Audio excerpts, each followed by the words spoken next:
Yeah, so I'm Rufus May. I manage an inpatient psychology service in Bolton. And yeah, I've worked for over 25 years in the NHS, and I'm passionate about holistic approaches to mental health and very grassroots democratic kind of styles of approaches, I guess, and thinking critically about how we frame health and mental health. And I'm Katrina Scior. I'm presently Joint Director of the Clinical Psychology Doctorate at UCL. We are the largest clinical psychology course in the country, although our peers up and down the land are trying to catch up with us fast. I'm also the Director of the UCL unit for stigma research. And before I went full-time into training, I was a clinical psychologist in the NHS working with people with learning disabilities, or as we now say, intellectual disabilities, and adolescents with mental health problems. So look, kick us off then. Yeah, so, okay. What is this all about? What's your perception? I kicked us off, didn't I, in the first place? So I'll kick us off again, in a sense. I'll tell you, I guess I'm really passionate about opposing the mandate for any workers, in this case NHS workers, but also social care, to have the vaccine. I can go into sort of theoretical science kind of reasons, but I guess where it comes from in me is I'm passionate about choice. I'm passionate, and I guess I was forced medication when I was 18. So I was held down and injected on a number of occasions, and also not given choice, given a depot medication after my third admission that for a number of months to ensure my compliance. And what I learned from that, I was very privileged, and after 12 months or so, came out of that system and came off medication and stayed off medication. But what I learned from that was that coercion either damages your spirit or it makes you very resistant. So for me, it doesn't work. And that's my principles. I work in systems that use coercion. I work in the mental health system, and I try to model choice, respect, dignity, and involving people in decision making. And so perhaps because of my experience of medicine at the age of 18 and not finding it doing more harm than good, you know, antipsychotic medication or neuroleptic medication, I tend to have a very holistic approach to health and don't really go to doctors for much. Nothing at all gender related in any way then. And when I came to this situation with the COVID, I kind of trusted my own health, and yeah, I didn't get COVID till I was run down on annual leave doing a 60-mile walk in the Pennines, and I got something else, and then I got COVID, and I was, you know, fairly ill for a few days, and then recovered. So I've got strong immunity, and since then I've been around Omicron, haven't caught it. Loads of my colleagues who've been vaccinated. So I'm just pro-choice. I think the science doesn't justify the mandate, and I think there are big business interests in it, and I really want psychology to think about these big contexts. And psychology largely is quiet. I was really glad that you engaged in a discussion with me on Twitter and was willing to have this conversation. That's probably enough right now. Okay. Is it okay if I respond? Because there's two things that really struck me. I start at the end. So you talk about science. So I'm at UCL. I mean, I think at the moment I probably am more in tune, but you can almost not watch the news and UCL won't come up. So there's many of my colleagues from UCL sit on SAGE, other ones sit on independent SAGE. They put out reports and evidence left, right, and centre. And I was sitting sort of when the world finally slowed down at about midnight, I was sitting in front of the fire with some candles, trying to tune into this and think, oh my God, I'm so unprepared, and I need to read this and I need to read that. And I went on the web and found all of those reports. And then I thought, hang on. Number one, this is what's wrong and where things have really, really gone wrong with all of this. Now, I think some people send me some information. Some colleagues got quite excited. I'm going to talk to you and I'm going to try and convince you and sort of march you down. I can't march you down because I'm in London, you're in Yorkshire. It's a bit far. Yeah. But then I'm going to try and convince you somehow. I'm going to blind you with science, which is exactly what's happening. And I think that taps into this idea you touched on, that there's this idea, if we just give people more information, if we give them more evidence, we give them more information, of course they're going to do what we tell them, we're going to convince them. And I mean, we're psychologists. All our work is about knowing exactly, it doesn't work like that. We give people information about smoking, we give people information about diabetes. We've all done it ourselves. It doesn't, it's a complete fallacy, really. So yeah. I decided, as soon as I realized that, and that I was getting quite wound up, I thought, actually, hang on, we're trying to do something different here. And me bringing along reams and reams of papers as a UCL scientist who needs to publish or perish and have our evidence in gear, I thought, no, that's actually completely not the thing at all. I'm going to totally put that to one side, because that's not what this is about. Ooh, okay. Okay, from my side. That's very kind. But I think there's a lot of counter research as well. So it's like, I can, so although you said you'll put it aside, you keep talking about how much evidence there is. So I'm like,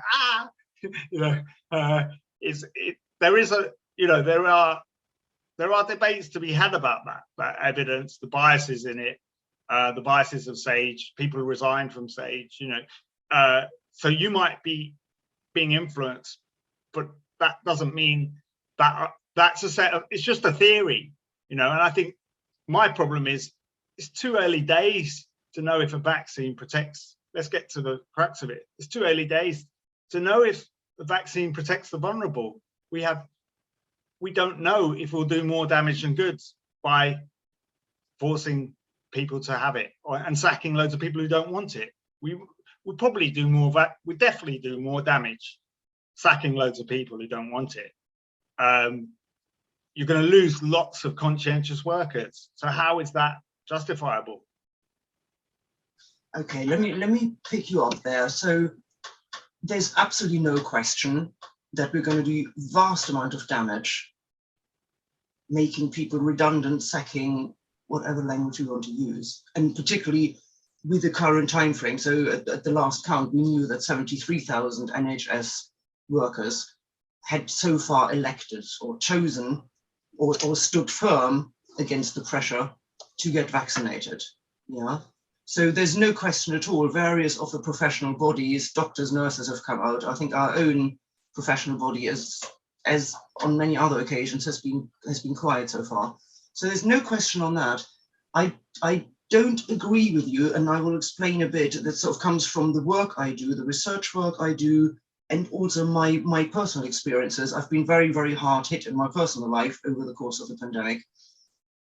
I've been vaccinated. I rushed in there, as did everybody in my family, and I'll explain perhaps in a moment. And I don't buy there's no evidence whatsoever that the risks aren't big. I think I've looked at the evidence and balancing all up, which is I've made the decision, as have all of my colleagues. I think I haven't asked them because it's their decision ultimately, but I think we collectively feel very strongly, for reasons I'm going to talk about, that in balancing everything up, it's not about me, it's about the people I work with, and it's extremely clinically vulnerable people in my own family who I've had to care for over and over and over during the pandemic, that I've decided, actually, I should get vaccinated. And I really feel NHS staff have a moral obligation to protect their patients. And if their patients who are very vulnerable, there are 3.5 million highly clinically vulnerable people, a recent report said,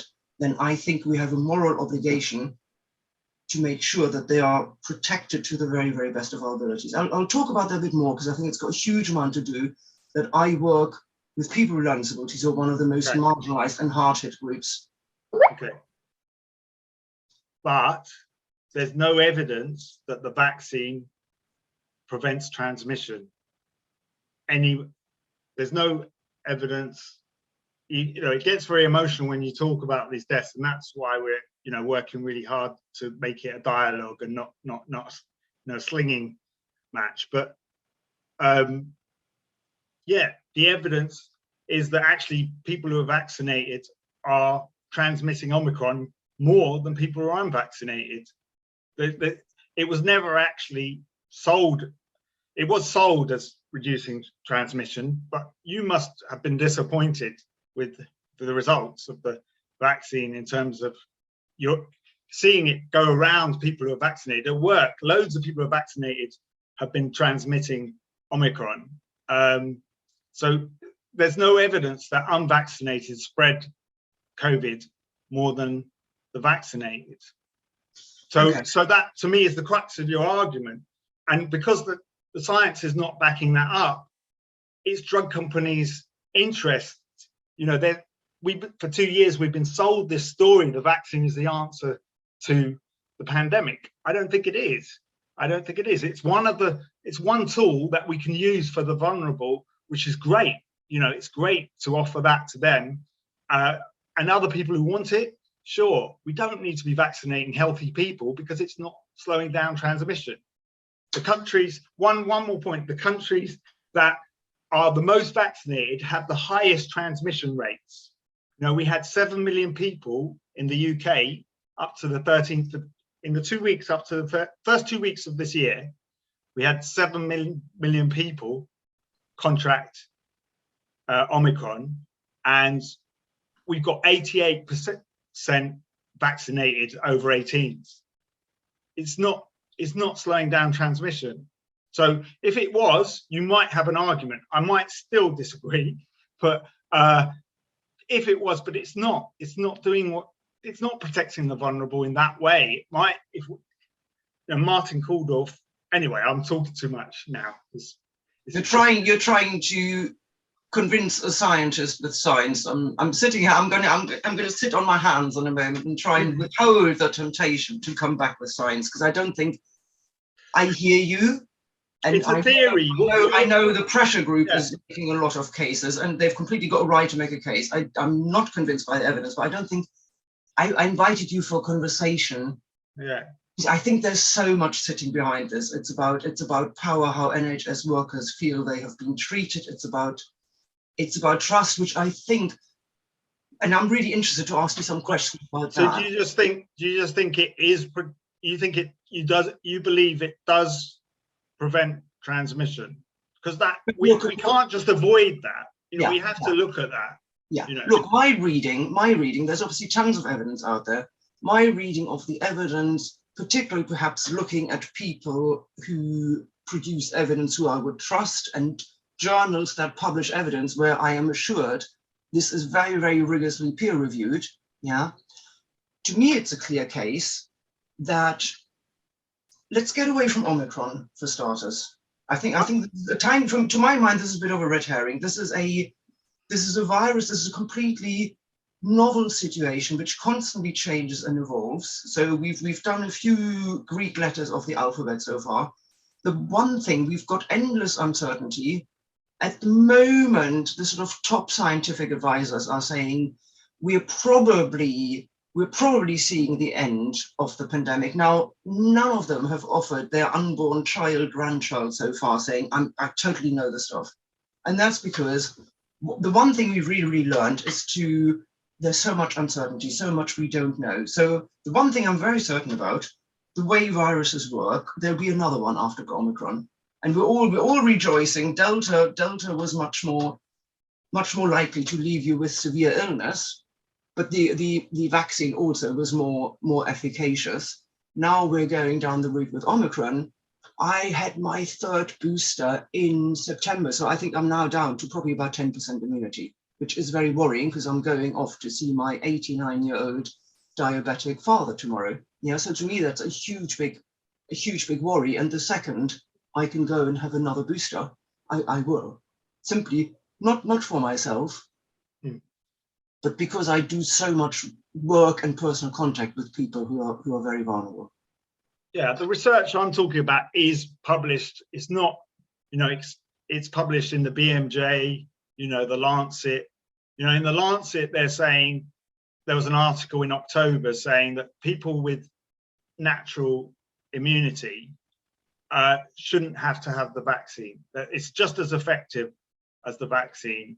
They encourage the vaccine to anyone who wants it, but there's so these are respectable scientists saying this. Most health workers will have had caught COVID by now and have natural immunity from that, or if they haven't caught it, they've probably got natural immunity already. They, you know, we're constantly getting exposed, having face-to-face contact in a hospital. We're constantly getting exposed, so that's topping up our natural immunity. The vaccines start to wear off after a month. You know, 2 months they're starting to wear off. So you'd have to vaccinate everybody every month to, you know, if they were working in terms of preventing transmission, which we don't.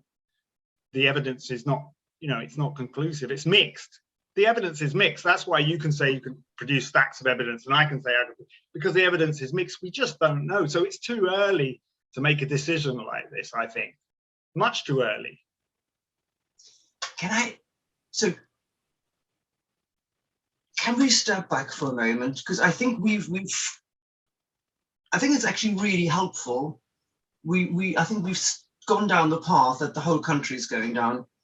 I'm not a virologist, I'm not an immunologist, I'm not an epidemiologist, and I allowed myself to be taken down territory where my expertise definitely doesn't lie. Yes, I can read all of this stuff and I can weigh up.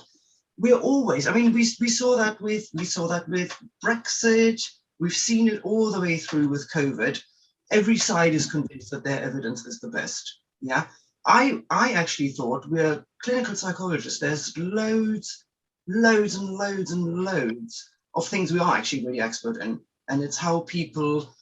We're experts on how people use information to make decisions.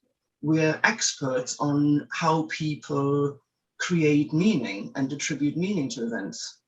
So I just wanted to mark, because the one thing I think why I responded to your tweet, I could feel the hurt and the pain. And you started out by saying your work around choice really takes you back to when you were 18 and you were restrained on a psych ward. Yeah. And I just think it's really, really important to acknowledge, because one thing after we agreed to talk, I looked at pictures from the march, and the first ones I saw were sort of people ripping down posters, sort of NHS, sort of kill the NHS or whatever else. The next ones I saw were, I mean, of course, the media publish the stuff that looks good and is attention grabbing. No, the media is totally biased at this. It's like wartime propaganda. So you're gonna, you know, go on Twitter, you might see a more balanced view. I didn't see these really disturbing views that you saw. I saw people laying down their uniforms, you know, deeply respectful. You know, there's a big vested interest in how the media are shaping this. You know, talking about anti-vaxxers, which is like a racist term, you know. I will probably get called an anti-vaxxer, but I'm pro-choice. I'm not anti-vaxxer. You know, my family, close family members are vaccinated. I'm not. You know, I respect their choices, and we, you know, we find common grounds, and we have respectful dialogues like we're having. But the media is not encouraging that. You know, and so yeah. So I wonder if that provoked you into anger. But I knew that I was going to talk to you and that the media was going to massively influence me. So what I did instead, I went and I looked at pictures from the marches.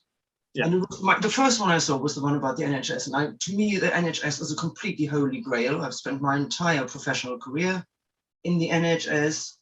I spent vast amount of my life training clinical psychologists for the NHS. I co-lead a team of about 35 people who have worked incredibly long hours since the pandemic. They always work incredibly long hours. They've worked ridiculously long hours since the pandemic started to keep the show on the road. So to me, the NHS, and recently particularly, we've had the pandemic, and at the same time, we've increased our training numbers. So we've overloaded ourselves and really tried to hunker down and just pretend everything's normal. Yeah. So first I responded to that, and then I looked at, there were women marching. There's a group of mostly women from Birmingham, white, black, Asian, and I thought, hang on, guys, you are exactly the people I've been working with in the NHS. You are hugely committed. You completely share my values, probably. And to you, probably, the NHS is an unbelievably important community that is now threatening to ostracize you. Yeah. Yeah. And that's when I thought, actually, I think that's what we need to be talking about, that our colleagues who feel very, very strongly about this are probably really, really hurting. They've been threatened to be thrown out of a community that they've been part of for a very, very long time. Mm. And where I'm concerned, I don't care. I don't go to sleep. I make 3 days available. I'm absolutely desperate from where I stand that we do not lose a single member of NHS staff. We cannot afford to. We need every single one. We cannot afford. I've got here, sorry, I'm not going to blind you with signs or graphs or whatever. I'm going to go on. There's a little graph of clinical psychologists per 100,000. So there's 17 of you apparently per 100,000 in Northern England, 17 full-time clinical psychologists per 100,000. Yes. If we lost your 3 sessions in the NHS, if we lost you for 3 sessions, that would be three days. 3 days I work in the NHS. Where I'm concerned, that would be a total tragedy. Okay. Yeah. So I guess I share your sadness, and it feels like what feels hard is that professions, the Royal College of Nursing at least, has said we promote the vaccine, we think that's a good thing, but we are against mandates. Royal College of GPs has said that. Royal College of Midwives has said that. Royal College of Psychiatry have not said that. The British Psychological Society has not said that. All these related bodies are backing the government. I wonder if the psychology profession, as you've just illustrated, is actually benefiting from some of these restrictive and coercive measures. It seems like almost a payoff. Like we're going to completely terrorize. We've been the dangers of COVID have been totally, I think, exaggerated. If you think about how many people have died, but if you believe the actual headlines, we'd all know people who died directly of COVID, but we don't. So there has been fear tactics. That's been acknowledged, that a lot of fear tactics have been used to mobilize us, the community. And I think psychology is kind of, we're getting, our profession's getting expanded to pick up the pieces of that. I feel like, we have a responsibility as psychology, to counter this bullying. This is bullying. You can't bully. It doesn't work. It doesn't work in health, bullying people into having treatments. Like I say, you'll drive us underground, or you'll damage our spirits. So I've got lots of emails from people, who are talking about, they feel, somebody used the term slavery. I get a lot of emails from people from ethnic minorities. People in ethnic minority groups are more likely to not want the vaccine. And there are, complex reasons for that.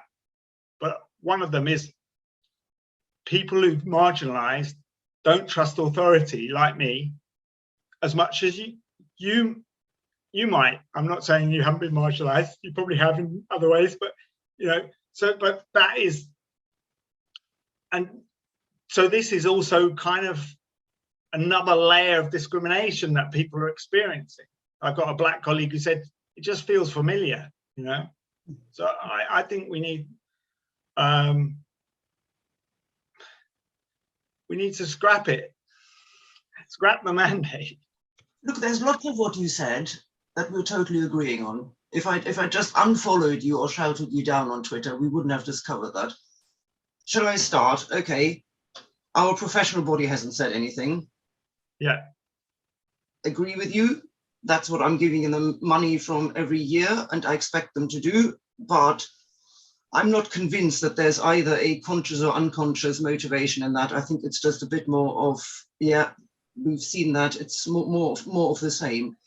Should there be, I believe people should be vaccinated. I do want to talk about that in a moment in relation to a huge role I see myself as having is advocating and supporting and empowering people with learning disabilities, some of the most marginalized people, to have their voice heard. And they feel very, very strongly that they should be vaccinated. And all the ones I've spoken to. That's great. I support that. Very strongly. But hang on, before I go down that route, I totally and utterly and completely agree with you that people shouldn't be bullied. This shouldn't be mandated. We should be coming into a room and people should be saying, okay, so I've seen some research about why is there increased vaccine hesitancy within the Black community and so on. Yeah, we know all the research. And then there's a little bit of, okay, let's try a little bit of listening to people. It feels pretty tokenistic. I'm sure we both agree on that. How many Black women nurses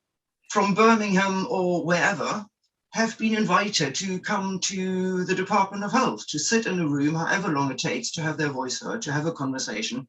What would it take? What do we need to do differently? There hasn't been a conversation, or there's been tiny little bits, and then I'm afraid to say our government's been too busy to focus on looking after their mates or covering up garden parties, which I think is a very, very relevant context here. I think it's been very token, a little bit of discrimination. Yeah. I do have a problem with the Royal College of Psychiatry and the British Psychological Society not challenging mandates. I think it's deeply damaging for people's morale, vaccinated and unvaccinated. I know lots of people who don't want the booster, who've had double vaccinated. It's made them ill. They see COVID isn't as dangerous as they thought it was for them and their families, and they believe more in natural immunity and things like that. There is an opening up. The reason we're having this discussion, there is a bit of opening up. But the British Psychological Society, they don't want to rock the boat. You know, it's good for them to keep in with government. And that I saw this when I campaigned against community treatment orders, that it was convenient for people to come up with an explanation of how forcing people to have medication in the community was a good thing. And now those proponents will say, actually, we were wrong. But I was telling them they knew they were wrong, but I think they knew they were wrong, but politically it was good at that time of the Mental Health Act review to stay in there with the government and be not too critical. And that's how we got more psychology jobs being rolled out. So, but this feels going too far, you know, forcing people to have a treatment they don't want. That's experimental. It's still in trial phase. What, you know, I won't say whatever you say because that's very adversarial, but that's okay. That's okay. I've got very, very thick skin, and I didn't produce any of that. I'm trying, you know, because we're talking about lives, people's lives, death, illness, vulnerable people, people with learning disabilities. You know, it's emotional for both of us. I think a lot of the lockdown measures have really damaged vulnerable people's lives. You know, lots of people haven't been able to go to support groups, haven't been able to have face-to-face contact with support services. Psychologists too are complicit in that. They are psychologists, a lot of psychologists are not seeing people still face-to-face because they're believing the exaggerated fear-mongering that's happened in the media. And I think we need to be clever as psychologists and really look at there's a range of evidence out here. You have to look hard, but there is. Look in our own lives. How dangerous has this illness actually been? You know. Okay, but look, hang on. Let's just take stock. So we've got a real difference of opinion in terms of our reading of the evidence, whether as healthcare workers we should get vaccinated or not. Now, I want to say something about that in a moment in relation to some people with learning disabilities who I spoke to yesterday and who said they'd actually be really quite keen that I sort of share their view. We both firmly believe that people shouldn't be bullied, pushed, threatened, whichever word you want. There is, without any question, people's choices aren't being respected, or they're being pushed to a degree that definitely doesn't feel comfortable. Because the one thing I know from all my years, any nurse or doctor or clinical psychologist that has sweated away for years and years and years, first of all, learning their profession, that has stuck in there during the most god-awful time over the last 22 months is not going to go, wow, great, I'm out of here, I'm going to take that fabulous salary and pension I'm getting and live the life of Lyrie for the rest of my life. There's people are obviously really hurting. They're really, really suffering and finding this incredibly difficult decision. And that much is obvious to me, yeah, that people are now faced, unless the government does a climbs down. I'm sure, I mean, they are the experts in U-turns and climb downs. I'm pretty confident that they will before the 3rd of February and extend the deadline. I probably don't think they'll climb down altogether. And I personally don't think they should. And if it's okay, I don't want to talk too much, but I do want to talk about the impact of the pandemic on people with learning disabilities, if that's okay. So you think that if I refuse to have the vaccine, I should be sacked? No. I think we need to come together. I think we need to have much more of a conversation. I think people in power need to do so much more to really hear from people who are vaccine hesitant, to understand, not to blind them with evidence. That's obviously not working. They've been doing that. I'm not vaccine hesitant. That's a term that I'm not comfortable with. It assumes that eventually I'll have the vaccine. I've made a decision that I trust my own body to deal with for me and the community, to safely deal with any risk. That is not vaccine hesitancy. I've made a decision that I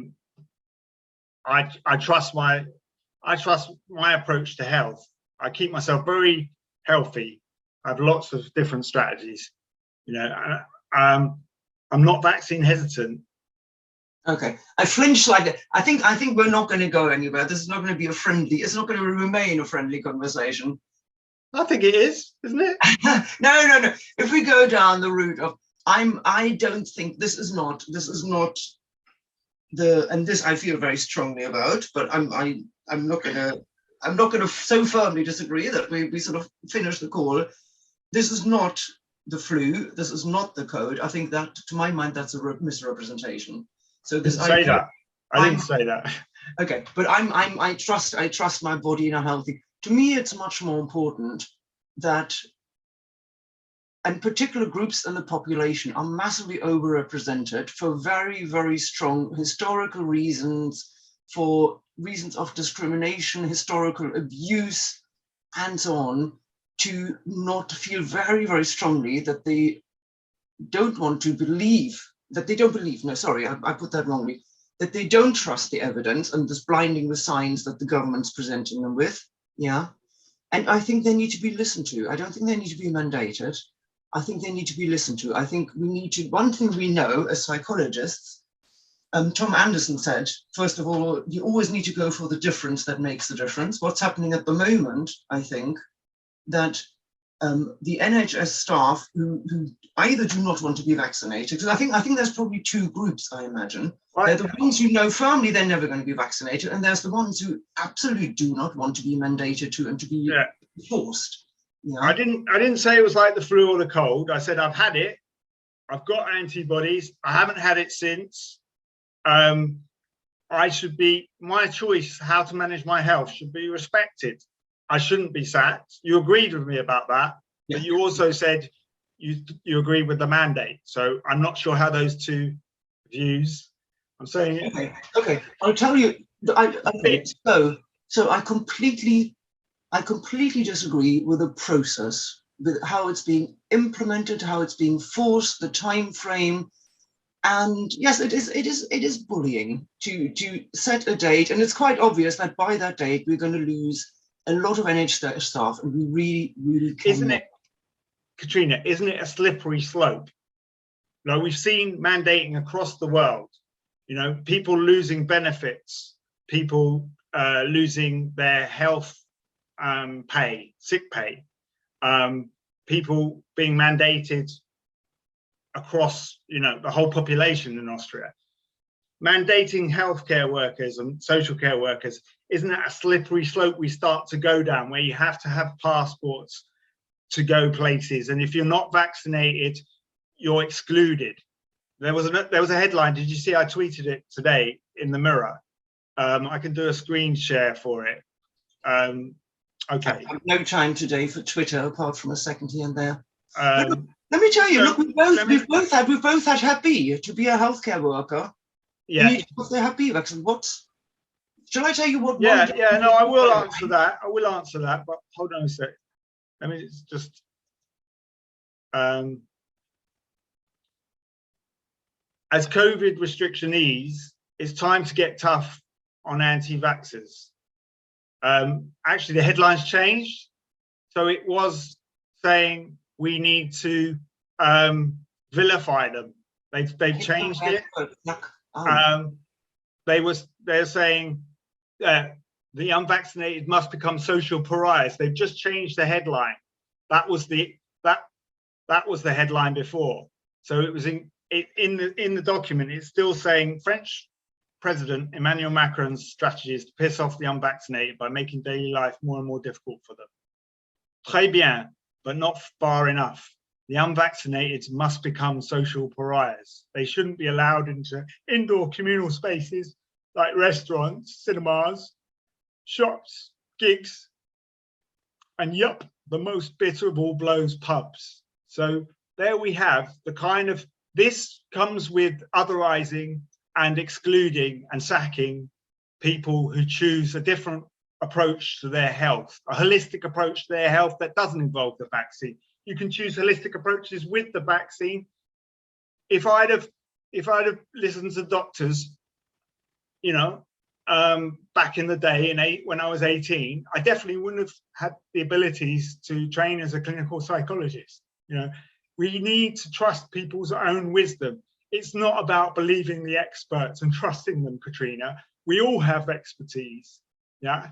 And that's why it's valid to listen to the people with learning disabilities you talk to, but it's also valid to talk to lots of people who have questions about this and listen to them. When you ask your colleagues who have learning disabilities, there's a power difference. They also want to tell you what you want to hear. If I ask service users whether they think I should be sacked, they'll say no, they're against the mandate, but they're telling me what I want to hear. I have power. You know, we can't go that. If we go down this route, it's a bad route for democracy. Yeah, no, sorry, Rufus, you misunderstood me. For starters, can I just say, I didn't think I was ever going to see Rufus May publicly displaying the Mirror newspaper. I'm pickled that you paid them any attention. Sorry, I'll stop the share. I think it's important. You need to have your friends close and your enemies even closer. So fair enough that Rufus May has been seen sharing the front page of the Mirror.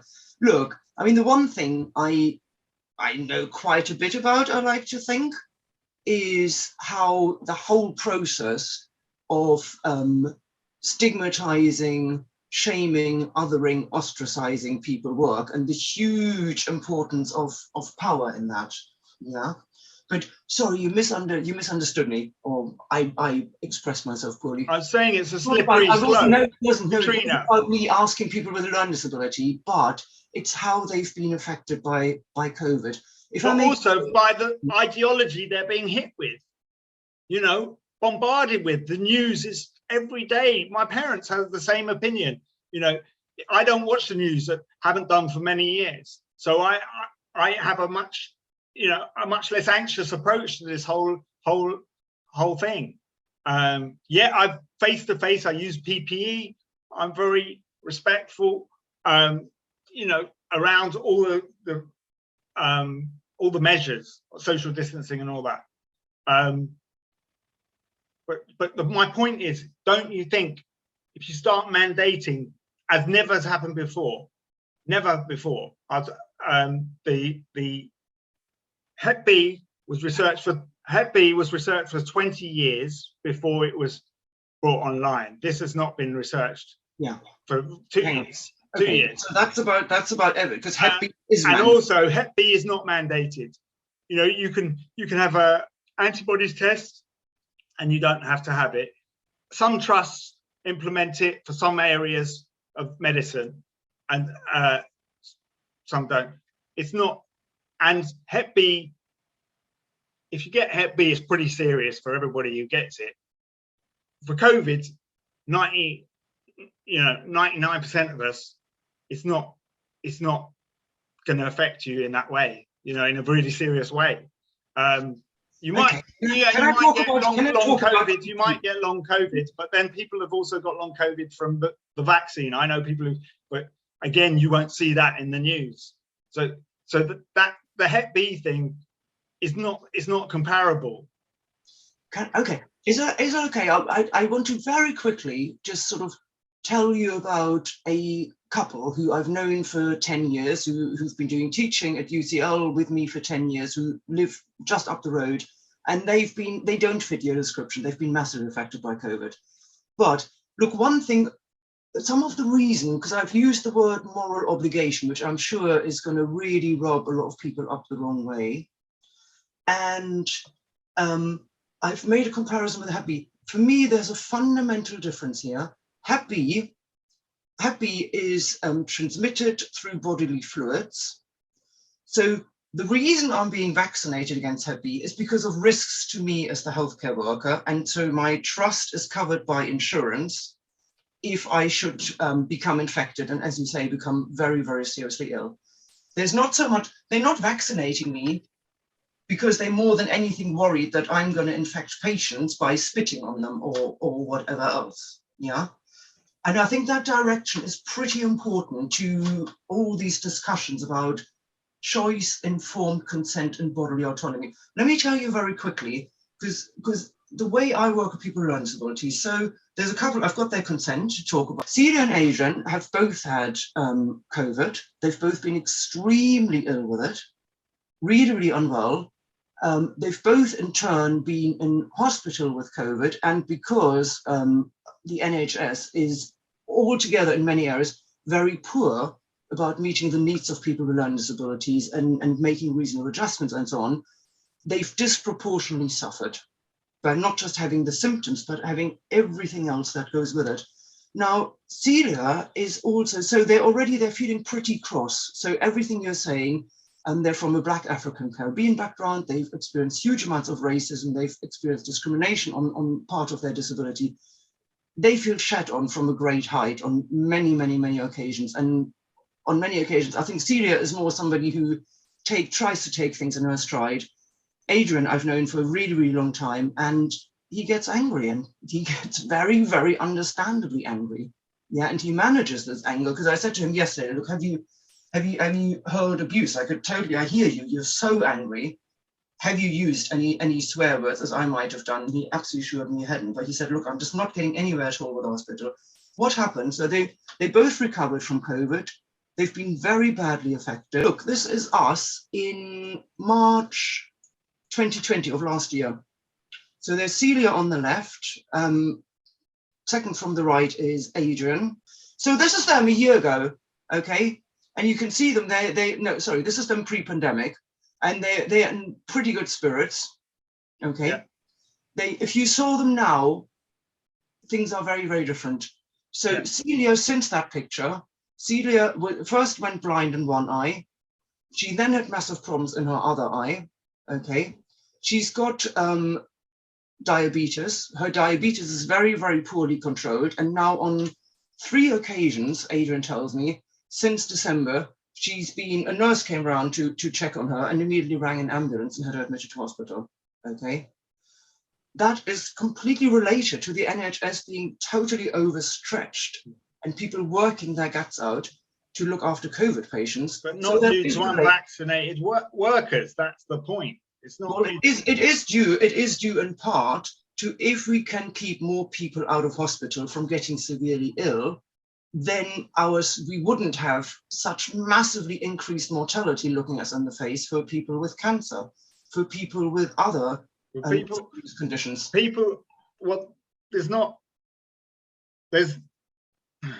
See, I've got different facts to you. The ICU admissions for COVID-19 since December are no higher than 5-year average for pneumonia.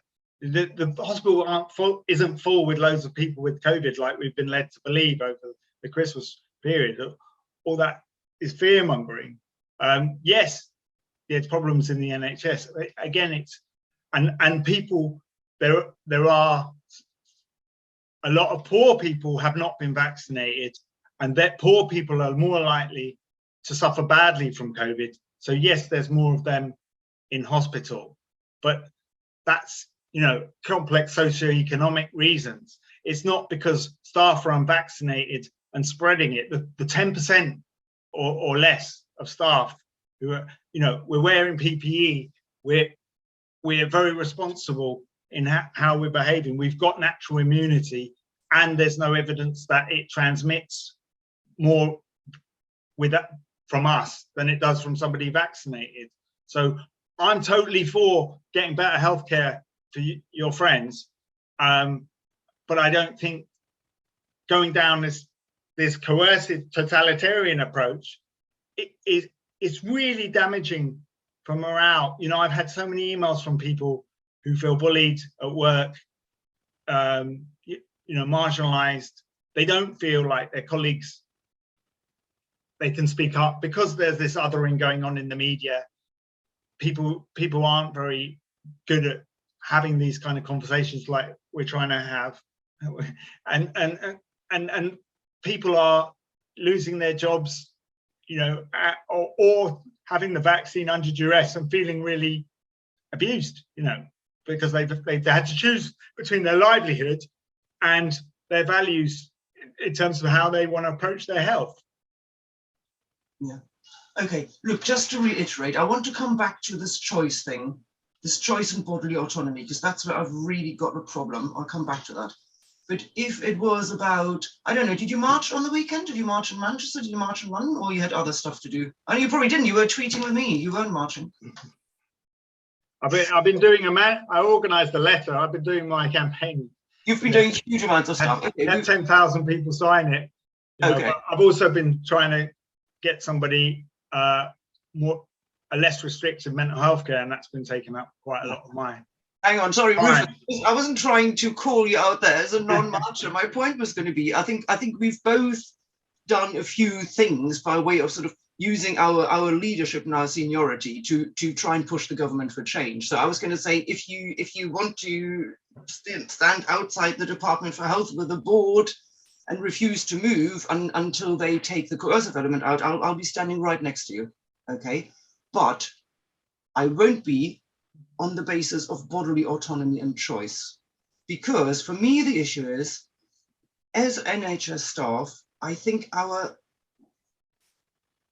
we're pretty bad at looking after ourselves, but we have a huge responsibility for our patients. We've got a huge, yeah, and I can definitely look, I can show you a few books up there about, I don't know, stress-proof your life and how to deal with burnout and whatever. I'm preaching to myself. Do you think the state should be able to tell you what to put in your body? So no, it's not about that. I've got a real problem about a debate where a lot of the sound bites, the people who appear on television talk about their right to informed consent and bodily autonomy. Now, I work with people who are completely marginalized, who've got no choice.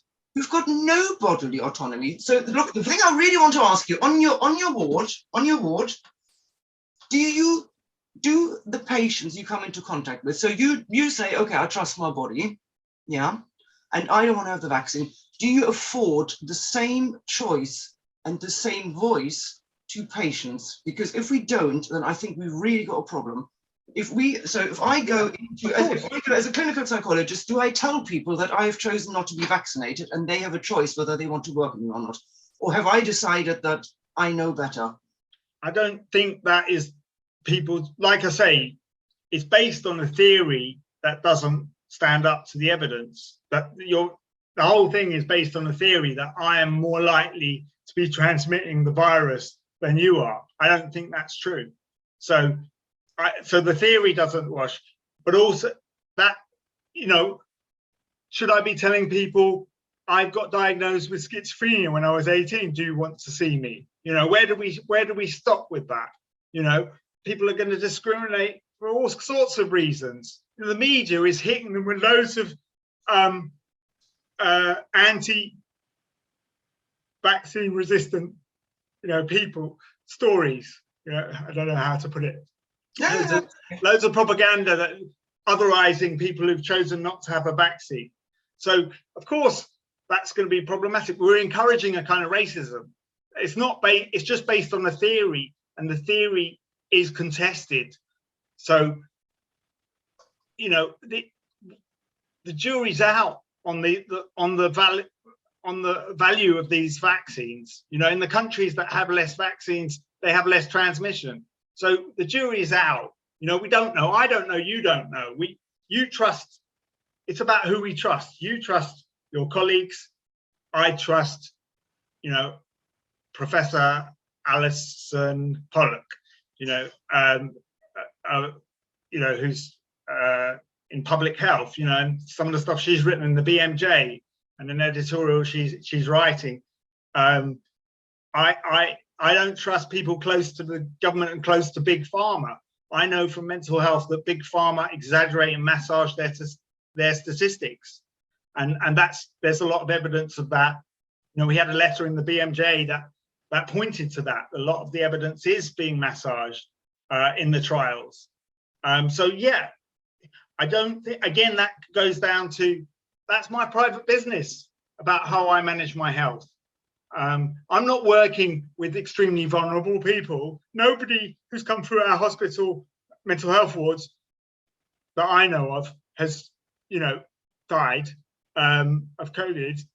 Everyone, it's been pretty manageable, or very mild, or no symptoms at all.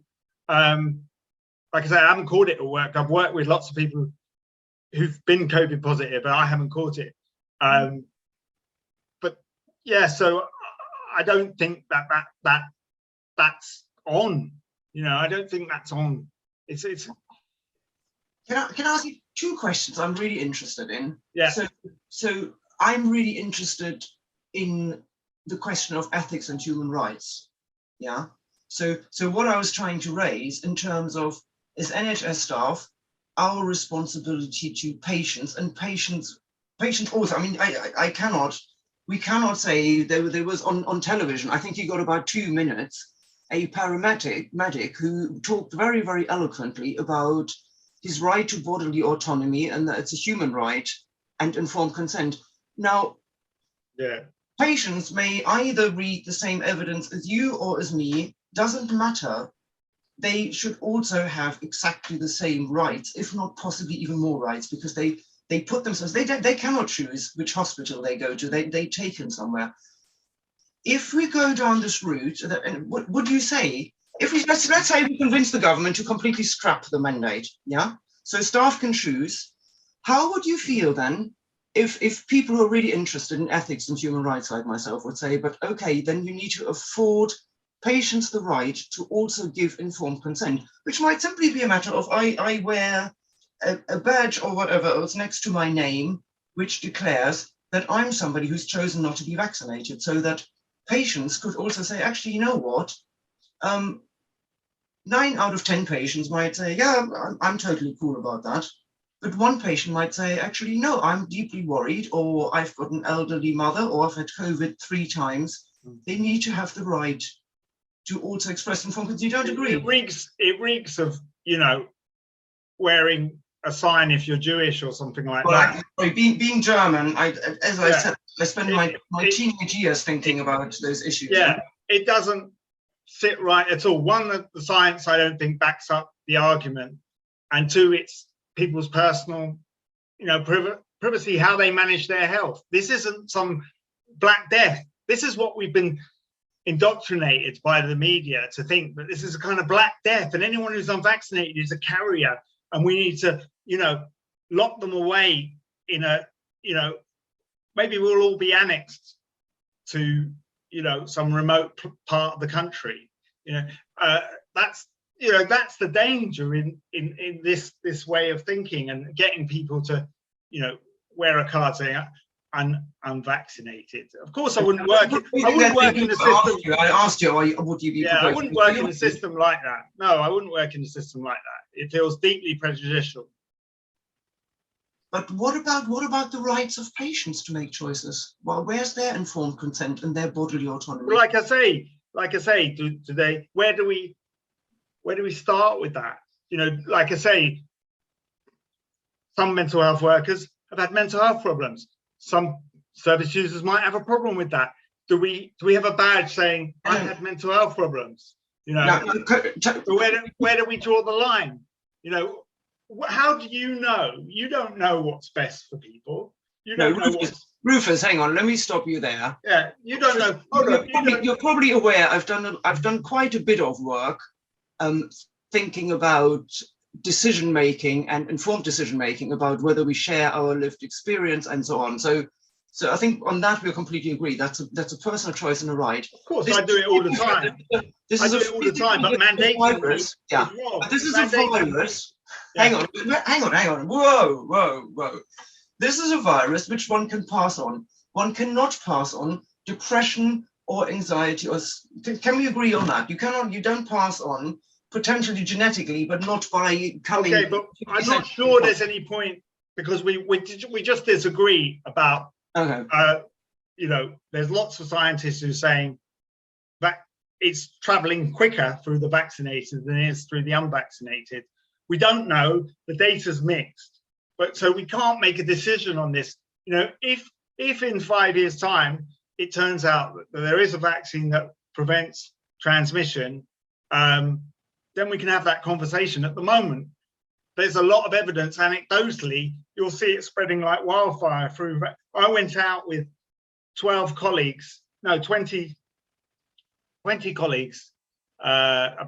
colleagues, 18 colleagues, let's say, a Christmas party. Yeah, 12 of them caught COVID. I wasn't one of them. Oh yeah. I remember that one. That was pretty good. That's Omicron. There'll be another one. Yeah. 11 of the 12 were vaccinated. Yeah. So I didn't catch it.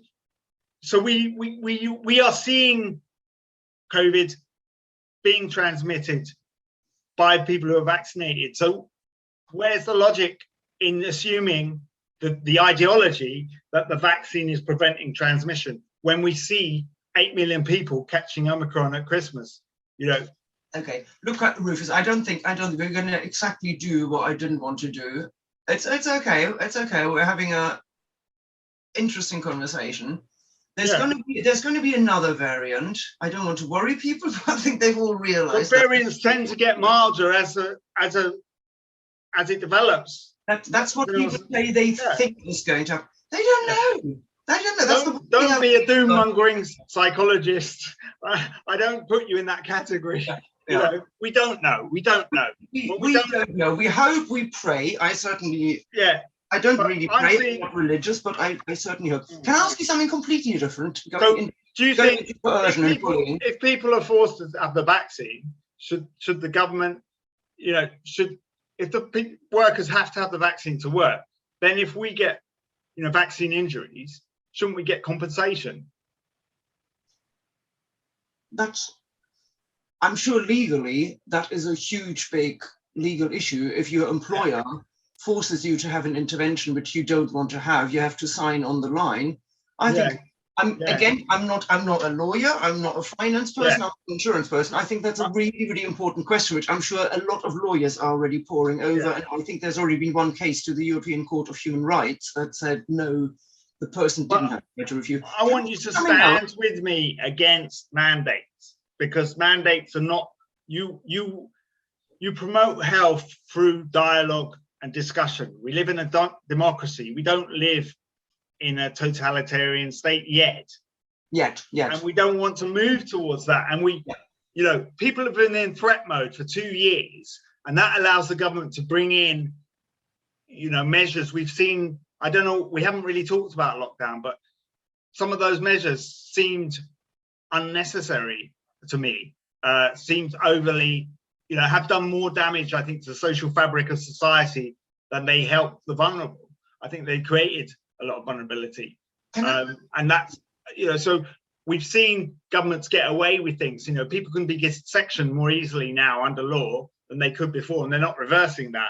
You know, things that get, because we're in threat mode, we're police, there's police legislation coming in that's really, there's lots of worrying developments that the government has had, you know, all this control dictating how we can relate to each other, how many people we can spend time with, and we need to stand against that we can create safety. I really want to create safety like you do, and I think it's complicated how we do that, how we negotiate with each other, how to create safety.